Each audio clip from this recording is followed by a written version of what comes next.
আসসালামু আলাইকুম। আহ, এটা একটু করলাম, একটা মডেল করলাম। এটা হচ্ছে আমাদের ওয়াটার ট্যাঙ্কটা এখান থেকে দূরে করলে আমাদের সেপ্টিক ট্যাঙ্ক।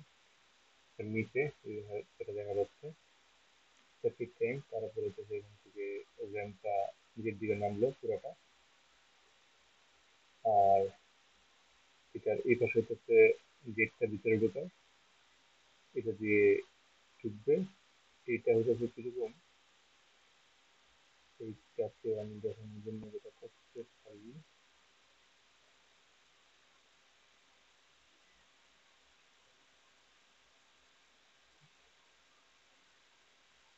ঠিক আছে এই টাইপের।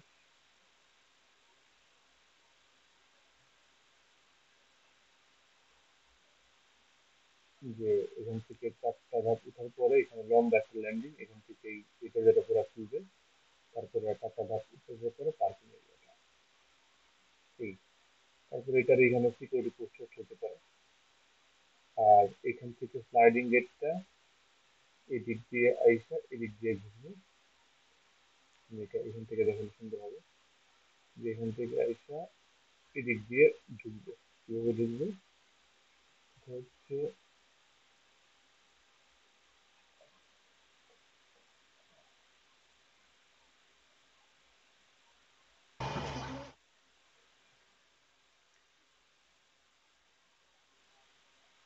এই টাইপের গেট।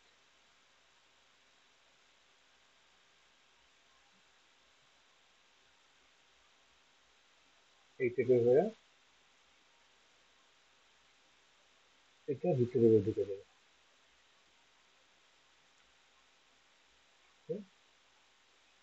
সো এই গেটটা এদিক দিয়ে এসে পরে এদিক দিয়ে ঢুকবে। এই হচ্ছে পুরো ব্যাপারটা। তাহলে সিম্পল ব্যাপারটা এই। আর এখানে যে গ্রেড বিমটা, এই গ্রেড বিমটার বাইকটা এই রেঞ্জের মতো রাখা যাবে। আর এটা নিচে যে গ্রেড বিমটা এটা রয়েছে। আর এইখানে যেটা হইলো, এখানে একটা জটিলতা আছে এখানে।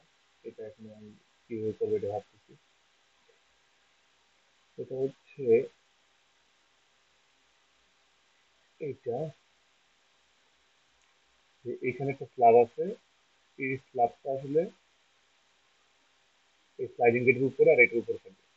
কিন্তু এইটা দেওয়ার জন্য আবার যেহেতু আমি মূল স্ট্রাকচারের সাথে এটা একসাথে করবো না, এটার জন্য এই যে এখানে 1 2 3 4, আবার এখানে 2টা, মোট 6টা কলাম আর স্ল্যাব। তো এইটারে কি করা যায়, আমি এটা ভাবতেছি যে সিম্পলের মধ্যে কিভাবে করা যায়। যাই হোক, গেট, এই র্যাম্প, তারপরে সিঁড়ি, এই দরজা আর গেট, এগুলোর ব্যাপারে এরকম আমার প্ল্যান। এবার আপনাদের মতামত আমাকে জানাবেন। আসসালামু আলাইকুম।